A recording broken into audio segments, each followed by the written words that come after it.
It's the hunger that wakes me up, of course. That gnawing in my belly that hasn't gone away for what? Days? Weeks? It can't be more than weeks. People can't live for weeks without food. While it may have been the ever-present hunger that keeps me from sleep, it is something else that keeps me awake. The pacing. I can hear it out there, pacing back and forth around my campsite. It'll go away for a few minutes, maybe a couple of hours, but it always returns. The pacing never stops, just like my hunger. "Go away!" I scream, then clamp my hands over my mouth. I shouldn't have done that. I'm 100 miles from civilization in all directions, and no one is looking for me. I shouldn't anger whatever it is that's out there. A bear, a wolf, coyote, Wolverine, cougar. Could be any of those things. But why is it after me? It's not like I have any food left at my campsite. That was gone a while ago when I woke up one morning and my food stores had been ripped into and eaten. From the paw prints, that time it was a bear for sure. All I've got left is the duffel bag filled with cash, and that doesn't taste so great. I've been subsisting off of fiddle fern leaves and the few berries I can find. I get my water from a tiny little creek down in that ravine a few yards away.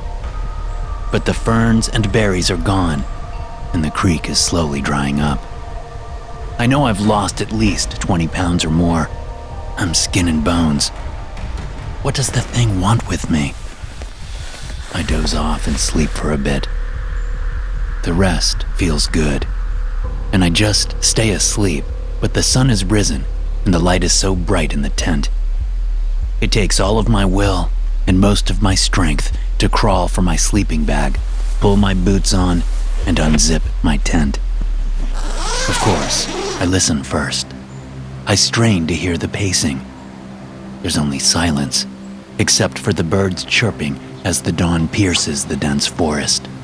I step away from my tent and survey my campsite, walking the edges, looking for signs of an animal I can recognize.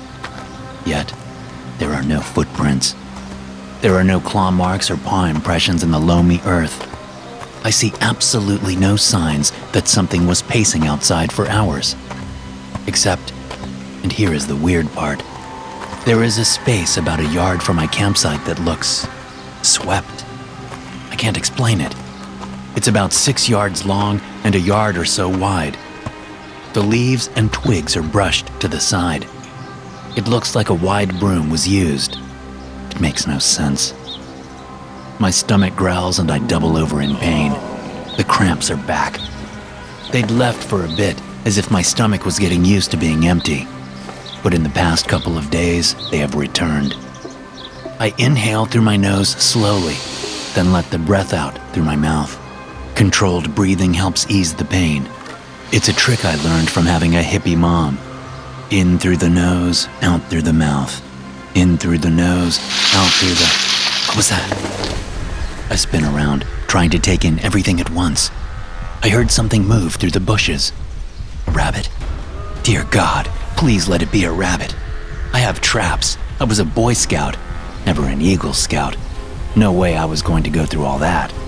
But I learned enough to know how to set snares, find clean water, and stay alive. Not that I'm much of a Boy Scout now. Not after the job went wrong and the guns started blazing. I made the decision to look after number one, me. I left them all to die. I'm the only one that made it to the van. I drove that thing until it ran out of gas, and I ditched it in the woods about 50 miles back. Luckily, we had a plan. We had gear ready in the van. Yeah, how'd that work out for me? Maybe I should have pushed a little harder and gone for Eagle Scout. I probably wouldn't be doubled over with stomach cramps with my mouth salivating profusely just at the thought of catching a rabbit. The cramps ease and I straighten up with my hands on my hips. My face is raised to the ray of sunshine that breaks through the tall fir boughs above. My eyes close, taking in the warmth as if it can feed me. A crow calls to me. That's a weird thought. Why would a crow call to me? It wouldn't. That's nuts. More crows join in, and I open my eyes to see 12, 2 dozen, 3 dozen up in the fir boughs. Their voices are sharp, rough, and judging. They know I screwed up and are telling me off for being so stupid, for being so selfish. Could I try hiking back out? Of course. You think I haven't tried that? I have, several times, and I just become more and more lost. Better to make a base camp and wait for help. That's what they say, right? Stay put, don't wander. It makes rescue easier if you stay put. Rescue. I chuckle. It won't be a rescue. It'll be an arrest. And who am I kidding? They'd have found me by now. No one is coming. No one is coming! I shout up at the crows, and they scatter like leaves exploding from dead branches. I chuckle again. My breath is ragged, forced. Dear God, is breathing hard now too? The rabbit. I scramble into the brush to find my closest snare broken and coated in mud. It doesn't matter, there are more. Except there are, and there aren't.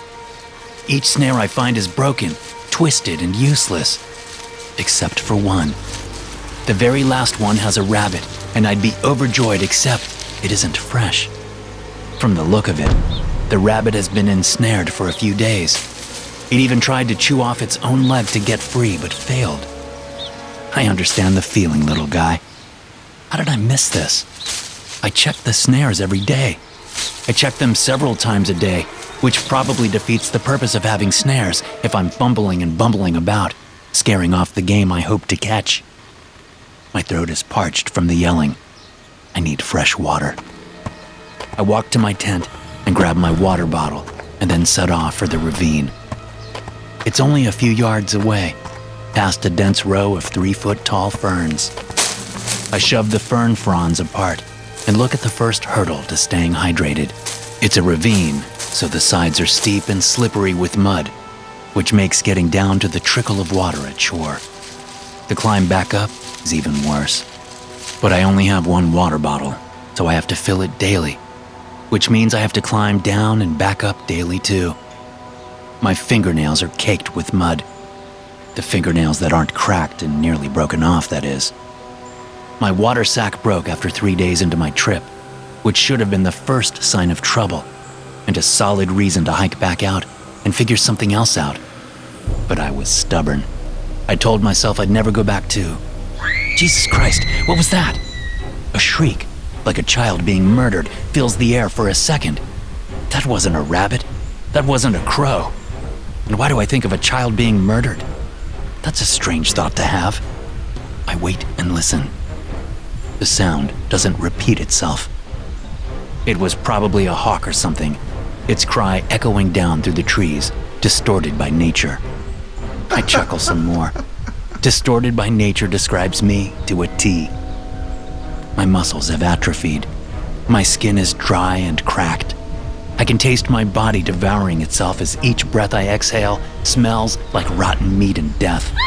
Holy hell, that shriek fills the air again. Where is it coming from? Standing on the edge of the ravine, I look around and try to orient myself. I've done some recon of the area and know most of the animal trails that wriggle and squirm through and around the underbrush. East is that way, kind of a giveaway with the sun rising. But the shriek came from the west, which is a direction I know the least due to the unfortunate feature of there being a cliff that way. I don't trust myself to get too close without falling off, considering my physical state. The shriek pierces the woods once more, and I swear I hear the words, "Please help!" in there. Dear God, what if there's a family out here somewhere? A family with a child, and they are as lost as me. They need help, I'm sure. And I hate myself for thinking this. Maybe they have some food? Okay, west. I turn from the ravine and my empty water bottle slaps against my leg. God, I'm thirsty. I should fill my bottle before I go looking for... No! That was for sure a kid screaming, no doubt. I have no idea if it's a boy or girl, but that no sends a shiver down my spine. No to what? I swallow, and my dry throat catches mid-swallow, forcing me to cough in order to breathe again. Should I call out to the kid? That last scream of no has me thinking maybe not. The water bottle bumps my leg again, but I've made up my mind. The kid may not be able to wait until I get some water from the ravine. The process takes me an hour of climbing down and back up, and I'm usually exhausted by the time it's over. If I'm going to find the kid, then I need to use what energy I have right now to do so. So, I start walking west. The ferns are huge this way, and the brambles of blackberries and wild raspberries don't make the way any easier. By the time I reach the trail to the cliff, my arms are seeping blood in tiny rivulets. The smell is intoxicating. My mouth is salivating once more. I look at my left arm and blink a few times. Animals lick their wounds, right? If I were to lick my arm, I'd just be healing myself, right? Right? I bring my arm to my mouth and lick a little of the blood away. Just a smidge. The salt explodes in my mouth, and before I know it, I'm licking and sucking at every scratch and cut on my left arm before moving on to my right arm. Ow! Shit! I snap my head up, suddenly aware that I've been lost in the licking and biting. I stare at my right arm and at the teeth marks I've made. Jesus Christ! Did I just try to bite out of my own arm? I inspect the self-inflicted wound and sigh with gratitude that I don't have the strength to do too much damage to myself. Blood wells in the 2 curved rows of indentations. I could maybe just have one more lick, right? For healing's sake? I don't, though. I'd like to say it's self-control, but it isn't. The child screams again and my head whips in that direction. There's a trail. It's faint, but I can see it as a ray of sunshine lands on a clump of ferns a few feet away. Then another ray lands on a second clump and the trail becomes clearer. How had I never noticed it before the few times I've been this way? It doesn't matter. There's a kid out there that needs help. I no longer believe there's a family with the kid, or why would the kid be screaming like that? But when there's a lost kid, there's a rescue party, one that is actively searching. I could get out of this hell. Lucky for me, the trail is lit up like a walkway at Disneyland. The sun stays on it for most of my hike as I navigate through the ferns and around the brambles. I avoid injuring myself further, which is good because, to be honest, I don't know how much willpower I have to not gnaw my arms off if they start bleeding again. Which is a sobering thought. I concentrate on the trail and strain to listen for more of the kid's screams. I hear nothing but the wind and the birds. No, hold on. I don't hear the birds. I stop to rest for a second and catch my breath. I'm not hiking quickly, but even a slow walk is hard and tiring. The break gives me a moment to assess my surroundings. The forest has gotten denser, and the trail is no longer lit up like the Magic Kingdom. But I can still make it out, and in a stroke of good luck, the trail is widening and free of ferns and brambles. It's nice to have a little smooth sailing for a change. Slightly rested, I continue hiking, following the trail as it winds around firs that are hundreds upon hundreds of years old. No! I hurry faster. The scream was close this time, very close. I hobble my way up a slight rise and then stop. I'm not sure what I'm seeing. Is that a cabin? I rub my eyes, digging deep, producing stars and sparks behind my lids. Then I pull my fists away. Holy crap, it is a cabin. I slip and slide my way down the other side of the rise and stumble towards the cabin. There's smoke coming from the chimney and I smell, oh, dear God, I smell food. They are roasting meat of some kind. Deer? Elk? Rabbit? Who cares? I'd eat squirrel, possum, raccoon, rat, snake, or anything. The closer I get to the cabin, the more the smell reminds me of barbecue back home. Wild boar, that must be it. Hello? I call out when I reach the small clearing that surrounds the cabin. No response. I look about and see bones here and there, just scattered as if flung haphazardly from the cabin door. Something tells me not to look too closely, which is just another strange thought in a long line of strange thoughts today. Hello? I call out again as I reach the bottom of the cabin steps. There's a small porch that covers only a couple of feet to each side of the front door. I place my foot on the first step. Hello? The door creaks open about 1.5 feet. No one is there. I can't see inside. Hello? It's not a question this time and more of a caution to myself. Come in. I hear a voice rasp from deep inside the cabin. I've been waiting.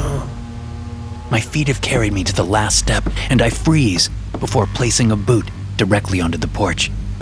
What was that? I ask. They've been waiting? That's messed up, whatever it means. Come in, the voice rasps again. Come and eat. A rush of wind carries the smell from the cabin door, and I feel like I'm drowning in my own saliva. My mouth is watering so much that I'm having to suck spit back past my lips to keep the drool from spilling down my chin. I'm at the cabin door, and I don't remember crossing the porch. My hand pushes the door open, and all I can see is wood burning in a small fireplace across the cabin. Hanging over the fire is a cast iron pot with steam drifting out from under the heavy lid. Hello, I whisper. I'm lucky I can even say that, considering how much my mouth is watering. Hello, a voice responds. Come in. I can't see anything other than the fireplace and the pot. My eyes refuse to adjust, even as I step all the way inside. The door slams behind me, and I'd have jumped if I had the energy. But I only shudder and give it a cursory glance over my shoulder. It's hard to take my eyes off the steaming pot. Poor thing, you are starving, the voice says. It's not a question. It's probably pretty easy to see what state I'm in. Not that it's easy to see anything in here. Hi. I'm hungry, I suppose, the voice interrupts. I nod, which makes me lightheaded. Sit, you poor thing, sit, the voice says from the corner. There is a chair right next to you. I look down and there is a chair. I don't remember it being there, but that doesn't mean much. Is that stew? I ask before I sit. I place my hand on the back of the chair and almost yelp. It's freezing cold. A shiver runs up my spine. Oh, the poor thing is cold too, the voice says. Sit, poor thing. Eat with me. We shall have dinner together, and you will tell me all about yourself. Thank you, I say and take a seat. I am hungry. So very hungry, the voice says. I pause. A shape is moving in the corner, growing taller as my unknown host stands, and stands, and stands.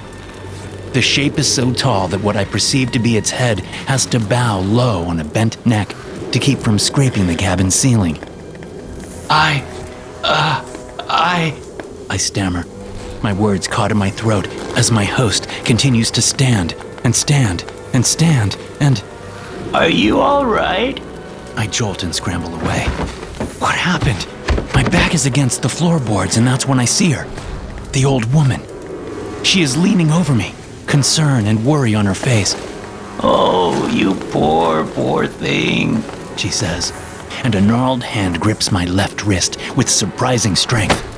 Let me help you back into your chair. I can only nod and let her do just that. I get settled back into the chair and shake my head. What happened? I ask, this time out loud.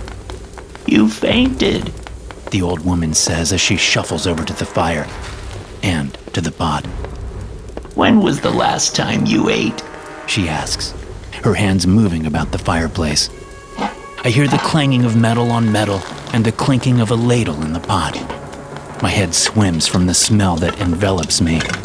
My breath becomes shallow and fast, and the woman pauses. Calm yourself, she says.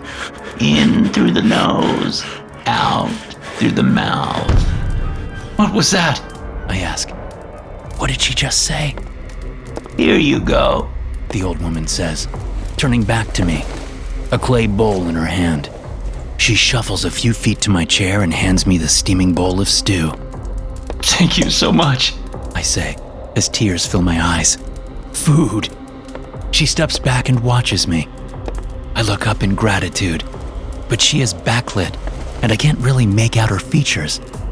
May I have a spoon? I ask, which is a ridiculous request. Do you need a spoon? She asks. That question seems perfectly reasonable. Do I need a spoon? Oh, hell no. I tip the bowl of stew to my open mouth and pour in a huge portion. I barely close my mouth as I chew and swallow. In seconds, the bowl is empty, and I'm licking stew from my hands as I wipe the drippings from my chin and neck. Oh, he's a messy one, the old woman says. Messy indeed. I gulp the last bite and hold out the bowl. Can I have more? I ask. She laughs. Oh, you may have as much as you can hold, you poor thing, she says, and takes the empty bowl from me. Her fingers brush mine, and I gasp. The stench of death, of spoiled meat and rotting corpses violently forces its way up my nostrils.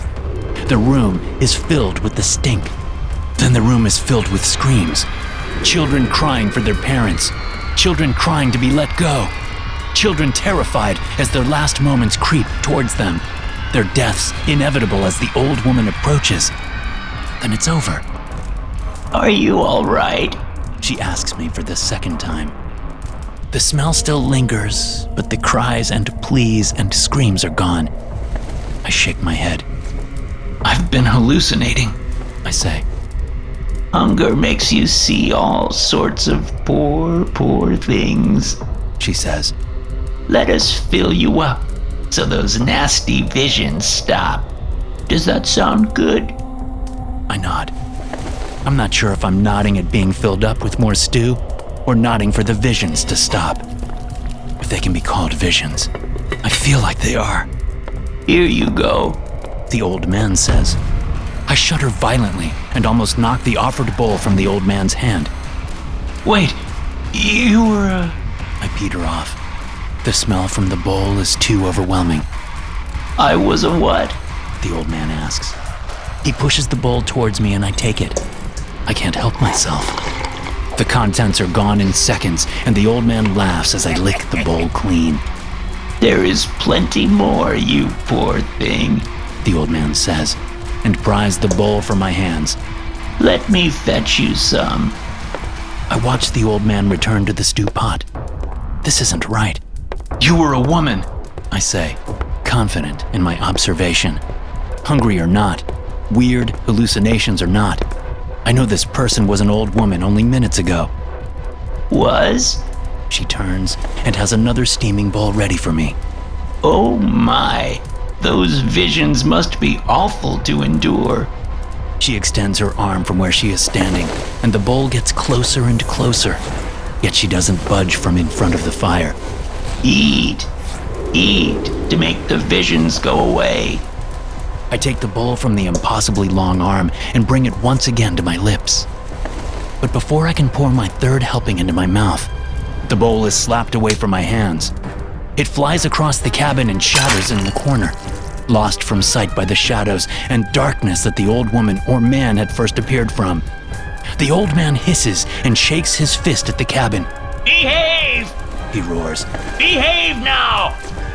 Footsteps scamper across the floorboards, but I don't see anyone else. Behave, poor things, or else, the old woman says. I've lost my mind. I stare at the shape of the old woman and watch as it ripples against the firelight. Old woman, old man, old woman, old man, back and forth, over and over until I scream at the top of my lungs. Stop it! Stop it! Stop it! Stop it! The old woman man laughs. It's too late to stop, poor thing, the old woman man says. It is already done. You have passed, and now you will stay here with me. That is your fate, poor thing. The old woman man shuffles closer to me. Then one day, poor thing, he says, you will take my place. You will tend the fire. You will find the souls of the lost, and you will make the stew. One day, poor thing, one day. The door behind me creaks as it opens. No! The old woman man shrieks. It has made its choice. It ate of the stew. It supped with me. It made its choice. Thrice. The voice from the open door is like nothing I have heard before. No gender, no form. It is simply there. A voice that fills the cabin like the stench of the rotting corpses I smelled before. Trivial. The old woman man mutters. It has supped. I can tell from the way the old woman man stoops and sort of shrinks in on itself that it can't answer the question. Thrice what? I ask, surprised at the sound of my own voice. Neither the old woman man nor the shape in the door answers me. Nothing of bother, the old woman man says. Let me fetch you more so you can rest, poor thing. You need... Before it can finish, the screams return. The stink of rot returns. I see her, his blade, so sharp and quick. I see the children fall as they are cut down one by one. I see her, him, butcher them. I see her make the stew. I turn my head and throw up. All of that stew inside me is lost to the floorboards. Then something takes me by the hand and pulls me from my chair. I stumble, but do not fall as I get up. I am pulled towards the door, which is now empty except for the sight of the darkening night outside. There is no fight in me. I let what is grasped my hand lead me away from the cabin. You will come back. Come back now. The old woman man bellows from the cabin doorway. You are not ready to go. My stomach growls, and I come close to pulling away and rushing back to the cabin, back to the chair, back to the stew. But the grip on my hand tightens, and I do not fight it. Crows, unseen in the darkness, fly and caw above me as I'm led down the trail into the cliff's edge. I should be terrified. I should be scared of slipping and falling off the edge that is only inches from my toes. But I'm not. A strange peace takes me. The pressure on my hand lessens and I stare out over the forest below. I can see it clearly, even though the sun has set long ago. I see a forest and a river. I see the twinkle of nocturnal eyes. I see the life that flows everywhere. But I also see the death, the flip side of the life. I see the small mouse taken by the owl. I see the deer carcass being fed upon by wolves. I see the snake strike and kill the squirrel. I see it all. The hunted and the hunters. Poor thing! The old woman man shouts through the woods. Come back, poor thing! Take your place! I shake my head. Poor thing! The old woman man roars and the voice is closer. The hunted and the hunter. The grip tugs and I look down at my hand. I would scream, but what is the point? A boy of maybe 10 is holding my hand and tears are streaming down his face. Don't go back to them, he says, and tugs at my hand again. Please. Twigs snap, leaves crunch, branches break. They are coming, the boy says, and stares up at me. Please choose. Choose what? I ask. To stay here with them, he says, and nods towards the trail where I can hear the old woman man getting closer and closer. Or to go. Go where? I ask. He shakes his head. I don't know. I haven't been there, but I want to. One day. His eyes go to the trail too. Please choose, he says. Quickly. It's not a hard choice. Let's go, I say. The boy yanks on my hand and we are running away from the cliff. We run through the dark woods, dodging the shadows of ferns and the grasping tendrils of the brambles. We run down and up, past the ravine, past my useless snares. We run until we are at my campsite once more. That's when the boy lets go of my hand. He nods at my tent. What? I ask. He only nods again. Poor thing! The old woman man screams, suddenly very close by. I need to get in my tent? I ask the boy. He sighs and turns away from me and faces the direction the old woman man is coming from. Okay, I say, and walk to my tent. I push the flaps aside and gasp. Oh shit, I whisper. In my tent is a duffel bag spilling over with stacks of 50s. A few stacks look gnawed on. Did I do? My voice trails off when I see what I'm really meant to see. There's a shriveled body barely wrapped in my sleeping bag. I have no choice. I grab the bottom of the sleeping bag and pull the bag and body out of the tent. The top of the sleeping bag catches on the bottom zipper of the tent door and pulls away to reveal the face of the corpse. But I don't need to say whose face it is, do I? Poor thing! The old woman man bursts into my campsite but freezes at the sight of the boy. Move, poor thing! The old woman man says. You have no say in this. He chose! The boy says. No, the poor thing has not chosen. The old woman man says. He hasn't been given the true choice. I hear all of this but see nothing. My eyes are locked onto my own face. Where eyeballs should be are only depressions behind collapsed eyelids. My lips are pulled back into a rictus grin I've only seen in movies and on TV. The hair is long gone, just wisps left around my skull. I'm dead. I say. No! The old woman man shrieks. You live forever! I back away from myself and look around, seeing the campsite for what it really is. My grave. A memorial to my own stupidity and ego, to my own greed and fear. I don't think so. I say. You do! The old woman man screams. You can! The thing at the edge of my campsite is not an old woman. It's not an old man. I don't know what it is. I shake my head at the thing as it swells and shrinks. It turns to mist and becomes solid and swells and shrinks. Yeah, pretty sure that's not true. I say. I'm not going back with you. Your hunger! My stomach growls. But there's another sound. It's familiar. The pacing is back, and there is a sweeping sound. No! The old woman man says in a low, guttural voice. Not your place. The same voice from the cabin doorway says. Not your place. The old woman man swells until its shape fills the campsite, its darkness blotting out what little night sky filters through the canopy above. Not your place. The voice insists. Then the old woman man is gone. They will come back. The boy says, and points to the opposite side of my campsite. Hurry! I turn to see another figure. A figure much different than the old woman man, different from the boy before me, but all the same. Hello? I say.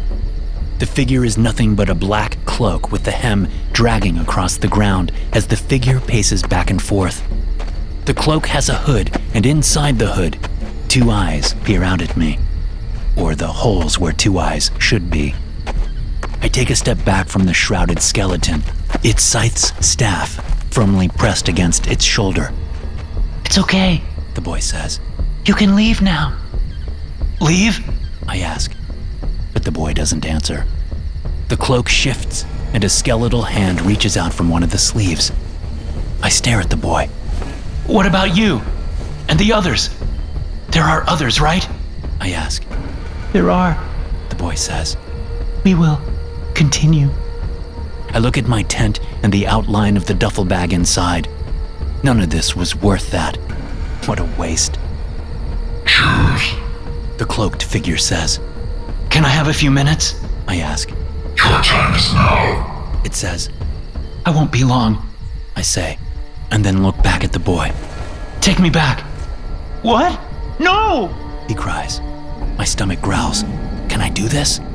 Take me back. I repeat. He does, and we are running once more. In minutes, we are standing before the cabin. The door creaks open and the old woman man stands there, its body shifting and swirling. An excellent choice, poor thing. It says. Not for you. I say and climb the steps. The old woman man reaches for me, but I swat the hand away, enduring the horrible visions that touch brings. Then I am past it and by the fire. Eat! Eat! The old woman man calls out from behind me, a cackle in the thing's voice. Nah. I say and grab the pot with my bare hands.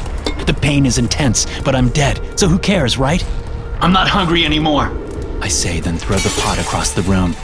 I reach into the fire itself and pull out a burning log. I wave it at the old woman man. What are you doing? The old woman man screeches. I toss the burning log into the corner of the cabin. The corner where I first heard the thing speak to me. No! The thing screams. My head feels like it is going to explode, and I have to stumble my way out of the cabin as the place is instantly ablaze. The cloaked figure is waiting for me. Will that do it? I ask. It is eternal. the voice from inside the cloak says. Evil always is, I say and look at the boy. but will it save them? The cloaked figure nods. Behind me, the cabin burns. Smoke and cinders soar into the air. It takes only a minute before it collapses into a pile of ash and is gone. Voices fill the clearing around the cabin, and I smile as dozens, then hundreds of children appear where there have only been ancient old bones. Take them instead. I say. It is eternal. The voice from inside the cloak says. Yeah, I get that. I say. Just get them out of here. The children line up and the figure holds out a skeletal hand. One by one, the children take the hand and fade away. This will take a while. I look behind me, and I'm not surprised to see the cabin is back, the door wide open. Yep, I say. it's eternal. I walk up the steps and into the cabin. I take my seat in the corner and begin my wait. There is no old woman man. I knew there wouldn't be. That thing was fired, literally, and someone new has the job now. Someone that won't feed on children or poor things. Because, for the first time in forever, I'm not hungry. Thanks for listening. If you enjoy these stories, be sure to subscribe to the podcast and check out some more of my episodes here.